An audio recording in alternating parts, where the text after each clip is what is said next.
घोटाले का मामला सामने आया था। जिला शिक्षा अधिकारी की नोटशीट भी अब सामने आ गई है। डीईओ ने बिना जांचे यहां पर भुगतान करवा दिया था और ऐसे में सत्यापन पर यह भुगतान हुआ था। सुधाकर कंस्ट्रक्शन को भुगतान किया गया था सभी पैसों का और ऐसे में मामले में प्राचार्य को निलंबित किया गया है। जिला शिक्षा अधिकारी पर कब कार्रवाई की जाएगी, ये एक बहुत बड़ा सवाल है। ऑयल पेंट घोटाले का मामला सामने आया था शहडोल से, जहां पर कई सारे मजदूरों को हायर किया गया था, कई सारे मिस्त्रियों को रखा गया था मात्र 24 लीटर का पेंट जो है उसकी पुताई करने के लिए स्कूलों में। और इस दौरान देखिए जांच बहुत तेज कर दी गई है। तो वहीं जिला शिक्षा अधिकारी की नोटशीट भी सामने आई है, जिसमें डीईओ ने बिना जांचे ही पैसों का भुगतान करवा दिया था। डीईओ के सत्यापन पर यहां भुगतान किया गया था और ऐसे में सुधाकर कंस्ट्रक्शन को यह पूरा भुगतान किया गया है। मामले में प्राचार्य को निलंबित किया गया है, लेकिन ऐसे में सवाल ये उठ रहा है कि जिला शिक्षा अधिकारी पर कार्रवाई कब की जाएगी और इस घोटाले में और कौन कौन शामिल है, ये भी बड़ा खुलासा कब होगा, ये आगे देखने वाली बात है।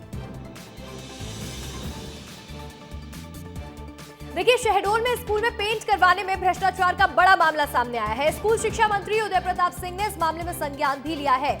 स्कूल शिक्षा मंत्री ने जांच के निर्देश जारी किए हैं। तो वहीं प्राथमिक जांच में दोषी पाए गए प्रभारी प्राचार्य को निलंबित भी किया गया है। तत्काल रूप से प्रभारी प्राचार्य को निलंबित किया गया। शहडोल में स्कूल में पेंट करवाने में भ्रष्टाचार का मामला सामने आया था। ऐसे में बड़ा घोटाला उजागर हुआ था, जिसमें लाखों रुपए दिए गए हैं 24 लीटर पेंट को पुतवाने के लिए।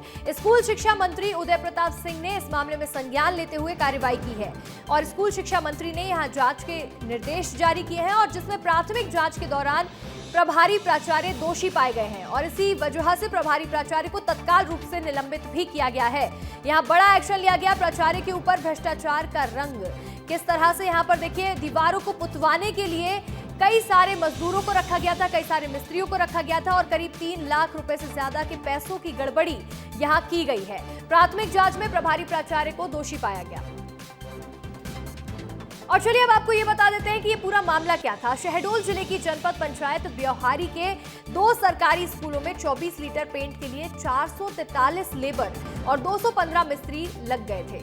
इसके लिए बकायदा स्कूल शिक्षा विभाग की ओर से लगभग 3,38,000 रुपए का भुगतान किया गया। पेंट के एवज में किए गए भुगतान का बिल सोशल मीडिया पर वायरल होने लगा है, जिसमें चर्चाओं का बाजार गर्म हो गया। मध्य प्रदेश में ऑयल पेंट घोटाला सामने आया है, जिसमें 24 लीटर पेंट के लिए 400 से ज्यादा मजदूरों को रखा गया था और ऐसे में 3,38,000 रुपए का भुगतान भी किया गया था। पेंट के एवज में यहां पर पैसों का भुगतान किया गया और अब ये बिल भी सोशल मीडिया पर खूब सुर्खियां बटोर रहा है। अधिक जानकारी के साथ हमारे सहयोगी कैलाश लालवानी जुड़ रहे हैं। कैलाश, अब इस पूरे मामले में ये बात सामने आ रही है कि डीईओ की वजह से ये इतना बड़ा घोटाला हुआ है, उनकी लापरवाही की वजह से उन्होंने बिना देखे यहाँ पर पैसों का भुगतान कर दिया है। आगे किस तरह से कार्रवाई की जाएगी?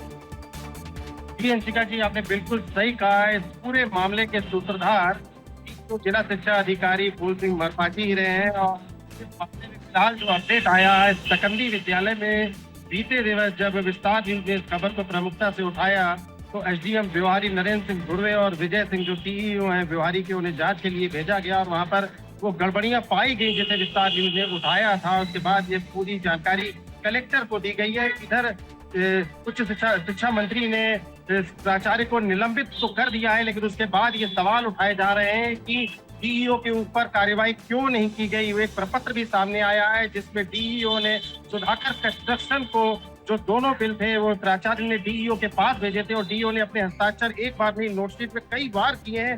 कई बार उन्होंने इसे देखा या फिर आंखें मूंद ली थी। और यह भी बात सामने आई है कि निपनिया का जो एक और विद्यालय है जहाँ का एक और बिल 20 लीटर की पेंट वाला वायरल हुआ, उस पर अभी तक कोई कार्रवाई नहीं की गई। और यह भी बताया जा रहा है कि करीब 10 ऐसे विद्यालय हैं, 30 लाख के आसपास का बजट आया था जो ब्योहारी विकासखंड और अन्य विकास खंडों में गया हुआ था। और अभी इसमें परत दर परत जो बातें सामने आ रही हैं, दस्तावेज सामने आते जा रहे हैं, तो और खुलासे इसमें होते जा रहे हैं और इसमें और कार्यवाही की भी अपेक्षा की जा रही है और ये माना जा रहा है कि ये अभी मामला यहाँ रुकेगा नहीं। जी अंशिका जी बिल्कुल, देखिए ये मामला भी रुकेगा नहीं। इस मामले में जांच की जाएगी, कार्रवाई की जाएगी और कौन कौन इस घोटाले में शामिल है वो सब कुछ आगे चल के खुलासा होगा। आपका जुड़ने के लिए बहुत बहुत शुक्रिया।